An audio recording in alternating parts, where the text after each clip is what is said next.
بے زباں کو جب وہ زباں دیتا ہے، بے زباں کو جب وہ زباں دیتا ہے، پڑھنے کو پھر وہ قرآن دیتا ہے۔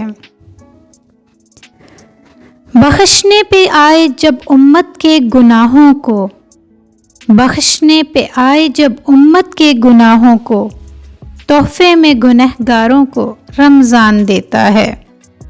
یا اللہ، اس مبارک مہینے میں ہم تیری رحمت کے طلبگار ہیں، ہمارے گناہوں کو معاف فرما، ہم کو بخش دے اور سچی توبہ کی توفیق نصیب فرما، تاکہ رمضان المبارک کے جانے کے بعد بھی ہم گناہوں کی دنیا میں واپس نہ پلٹ آئیں۔